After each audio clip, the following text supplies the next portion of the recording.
Doctor Himanta Biswa Sarma মহোদয় জিন্দাবাদ।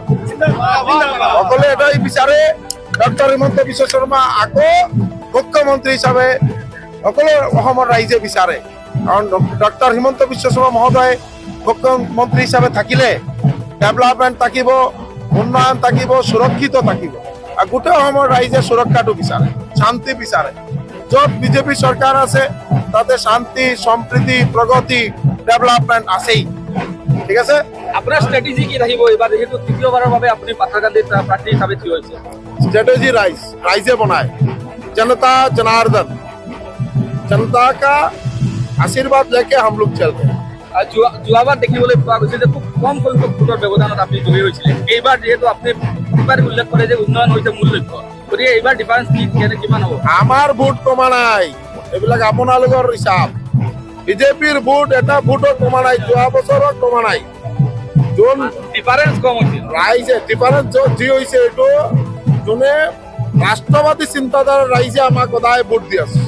রাষ্ট্রবাদী চিন্তাধারা রাইজে আমার ভোট বা বিজেপির ভোট কমা নাই, পাথারকান্দি কেতিয়াও নকম। এইবাৰ মার্জিন কিমান হ'ব? মার্জিন আছে, চলি আছে। গোটেই অসমত এটাই মার্জিন, ডক্টর হিমন্ত বিশ্ব শর্মা মহোদয় মুখ্যমন্ত্রী লাগে, আৰু বেলেগ নাই। আপুনি কিমান ভোটৰ ব্যৱধান বুলি আশা ৰাখে? গোটেই পাথাৰকান্দিৰ ৰাইজে এইটো ডিসিশন লবৰ চিন্তা কৰিব, কিন্তু আমি আশা ৰাখো যে এটা হিউজ মাৰ্জিনে খালি পাথাৰকান্দি নয়, ৰামকৃষ্ণনগৰ, নৰ্থ শ্ৰীভূমি, বৰাক উপত্যকা প্ৰত্যেকটা সিট, অসমৰ প্ৰত্যেকটা সিট এটা হিউজ মাৰ্জিনে জয়ী হ'ব। পাথাৰকান্দিৰ ইতিহাসত এটা বিষয় আছে যে কোনো এগৰাকী প্ৰাৰ্থী একেৰাহে দুবাৰ জিকা নাই, কিন্তু আপুনি তৃতীয়বাৰৰ বাবে আগবাঢ়ি গৈছে। গতিকে আগন্তুক দিনত আপোনাৰ কৰিবলগীয়া কি কি কাম আছে বুলি আপুনি ভাবে? এটাই পৰিবৰ্তন, যত কনজিকিউটিভ উইন হোৱা নাই Patharkandi constituency last after independence. রাইজে আমাক দুইবার বিধায়ক হিসাবে নির্বাচিত করে অসম বিধানসভাত পঠাইছিলে। মাননীয় মুখ্যমন্ত্রী মহোদয় আমাক মন্ত্ৰীসভাত স্থান দিছে। গোটেই অসমৰ ৰাইজৰ সেৱা কৰাৰ সুযোগ পাইছোঁ। আৰু আমাৰ এইটো পূৰ্ণ বিশ্বাস যে পাথাৰকান্দিৰ ৰাইজৰ আশীৰ্বাদ সদায় আমাৰ ওপৰত আছে।